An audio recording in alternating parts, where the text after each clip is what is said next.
welcome to Jay's Reviews. Today we're covering Cat Rescue by Tate Wu. In Cat Rescue, you're working as a team trying to rescue these cute little furballs. This plays 1 to 5 players, good for ages 8 and up, and plays in about 15 minutes. Let's hit the table and see what we've got. Setup. Place the shelter in the middle of the play area. Shuffle the street deck and place the top 4 cards in the middle of the shelter, face up.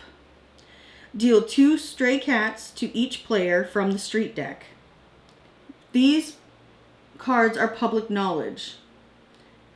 This area is also known as the foster home. Place the delivery token on top of the lower right cat in the middle of the shelter, pointing left towards the cat. Set up the forever home using the game box. The player who last pet a cat starts the game. You are now ready to play. How to play. Each player takes a turn in clockwise order. Each turn has 3 phases. Deliver a cat to the shelter, get a cat ready for adoption, manage cat overflow and cat adoption. Deliver a cat to the shelter.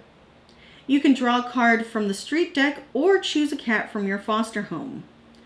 Place the cat you have chosen face up in the shelter next to any other cat in the shelter or outside of the shelter.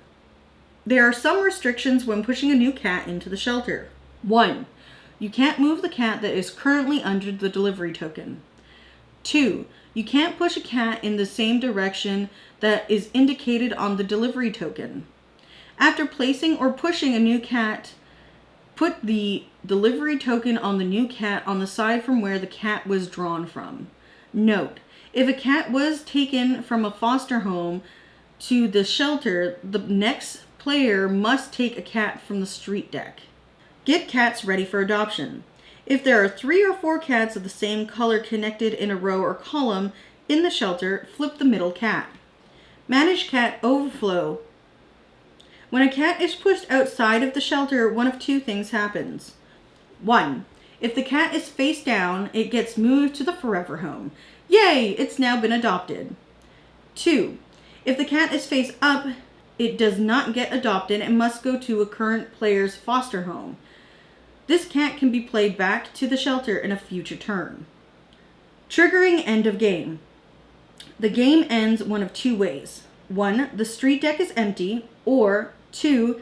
If at the end of a player's turn they have 3 or more cats in their foster home. If those happen, move on to scoring. Each adopted cat in the forever home is worth 2 points. Each face-down cat still in the shelter is worth 1 point. Determine how well you did depending on the range of your score. 0 to 9 points, cat's got your tongue. Try harder next time. 10 to 19 points, cat burglar. There's still so many cats on the street. Fish are going missing. 20 to 29 points, cat nap. A lot of cats are now in foster care, but there is still work to be done. 30 to 39 points, cat whisperer. You have a way with cats. They come to you easily.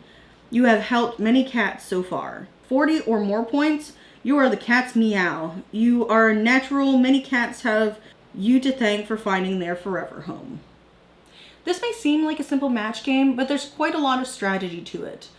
This is a co-op game, so communication is key. The fact that there's a solo mode to this game brings a lot of replayability to it as well.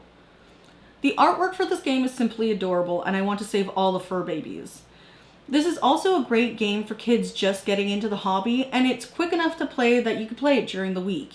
We give this Jay's seal of approval, and we'll catch you next time at the table.